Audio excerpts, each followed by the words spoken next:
నమస్తే. నా పేరు కందుకూరి రమేష్ బాబు. నేను జర్నలిస్ట్‌ని, రచయితని, ఫోటోగ్రాఫర్‌ని.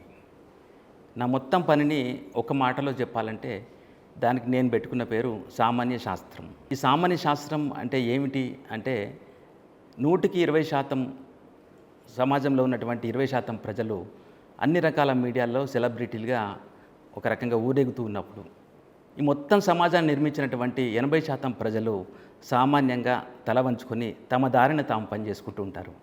ఈ 80% ప్రజల్ని ఈ ప్రధాన స్రవంతిలో ఉన్నటువంటి మీడియాలో చెప్పడానికి ముందు నేను జర్నలిస్ట్‌గా వచ్చాను.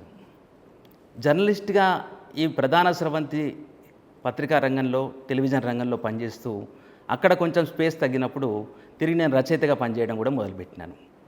రచయితగా కూడా సరిపోనప్పుడు కొత్త తరం సమాజంలోకి వచ్చి వాళ్ళు పెద్ద పెద్ద సినిమాలు అంటే ఉదాహరణకు 'బాహుబలి' లాంటి సినిమాలు పెద్ద పెద్ద విజువల్ ఎఫెక్ట్స్‌తో చూస్తూ ఉన్నప్పుడు నేను రచయితగా, జర్నలిస్ట్‌గా ఉంటేనే ఈ సామాన్యుని చెప్పడానికి సరిపోదని తిరిగి ఫోటోగ్రాఫర్‌ని అయ్యాను. అంటే చిన్నప్పుడు మా నాన్నగారు అంటే అటు హెడ్ మాస్టర్‌గా ఉంటూనే ఫోటో స్టూడియోలు నడిపారు. ఒక రకంగా నేను డార్క్ రూమ్‌లోనే పుట్టినాను. కాబట్టి నేను తిరిగి ఫోటోగ్రఫీని కూడా ఎంచుకున్నాను. అట్లా ఒక జర్నలిస్ట్‌గా నేను ఒక దాదాపు 10-12 ఏజెన్సీలలో పనిచేశాను. నమస్తే తెలంగాణ పత్రికలో బతుకమ్మ ఎడిటర్‌గా నా చిట్ట చివరి ఉద్యోగం. ఆ తర్వాత రచయితగా నేను ఒక 13 పుస్తకాలు ప్రచురించినాను.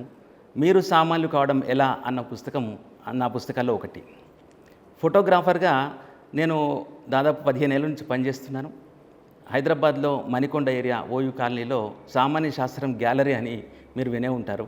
అది 10 సంవత్సరాలుగా నేను నడుపుతున్నాను.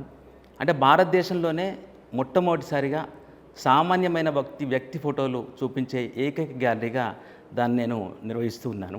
సమాజంలో నిశ్శబ్దంగా పేరు, ప్రఖ్యాతి, హోదా ఇవేవి పట్టించుకోకుండా ఒక రకంగా పేరు లేని పెద్ద మనుషుల్లాగా చలామణవుతున్నటువంటి మనుషులే నా సబ్జెక్ట్ అని మీకు చెప్పాను. అదే పద్ధతిలో అంటే నిర్విరామంగా పరిశ్రమిస్తున్నటువంటి ఈ సామాన్య జనం గురించి పనిచేస్తున్నటువంటి వ్యక్తుల్ని, వాళ్ళని గౌరవించుకోవడానికి నిర్వి అన్న సంస్థ వాళ్ళని హానర్ చేయడానికి, వాళ్ళని సత్కరించుకోవడానికి, వాళ్ళని కొంత ఆర్థికంగా కూడా వాళ్ళకి చేయూత ఇవ్వడానికి ముందుకు రావడం నాకెంతో గర్వంగా కూడా ఉంది. అందులో నేను భాగం కావడం పట్ల నాకు సంతోషం ఉంది. తర్వాత వాళ్ళకి అభినందిస్తూ కృతజ్ఞతలు చెప్పుకుంటున్నాను.